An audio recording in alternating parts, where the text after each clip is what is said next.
Make people feel good.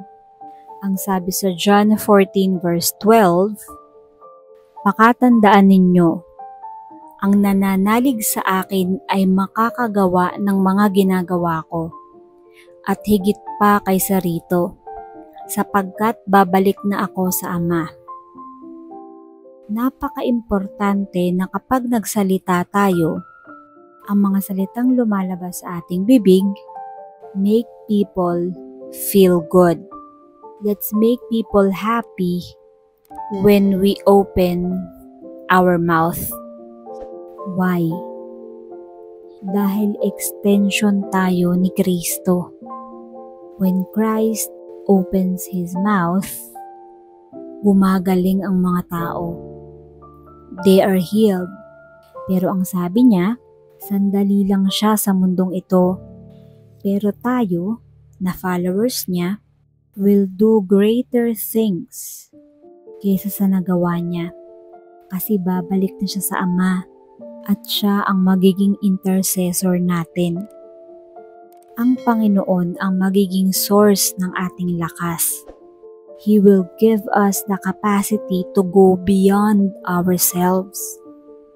Minsan kasi may mga bagay na akala natin hindi natin kaya, pero kaya. Kaya kailangan subukan. By the grace of God, by the help of Jesus. Ang kamay natin ay karugtong ng kamay ni Jesus. Maraming nararating ang kamay niya sa pamamagitan ng nararating ng paglilingkod ng ating mga kamay. Ang mga paa natin ay extensions ng mga paa niya. Nakakarating ang mabuting balita kung saan nakakarating ang ating mga paa. At sa pamamagitan ng ating bibig, dumaraan ang mga salitang lumalabas lamang sa mga bibig ni Jesus. Ganoon ang pagiging Kristiyano. Huwag maging satanik sa paggamit ng ating katawan, especially ng ating mga bibig. Huwag nating payagan na tuwing bumubuka ang bibig na yan, si Satanas ang nagwawagi. Isang magandang example ay ang mga chismosa at chismoso. Si Marites, si Mariposa, si Marisol at kung sino-sino pang Mari. Gamitin natin ang ating mga labi to make people feel good.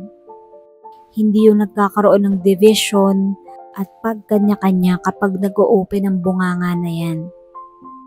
There is too much illness, pain, sorrow, and trouble sa buhay ng bawat tao.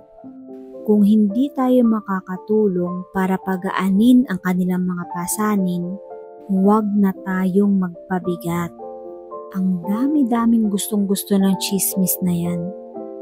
Kahit hindi nila kilala yung tao, nagagawa nila ng kwento. Huwag tayong tumulad sa mga taong ito. Please, lalo na kung kayo ay Kristiyano at sinasabi niyong kayo ay follower of Jesus. Wala tayong mababasa sa Bible kahit saang verse. Ni minsan, hindi kapiranggot na may chismis na lumabas sa bunganga ni Jesus. Pwede tayong magkwentuhan, pero kung ang pinagkukwentuhan nyo na ay buhay ng iba at may dagdag at bawas na, itigilan na yan.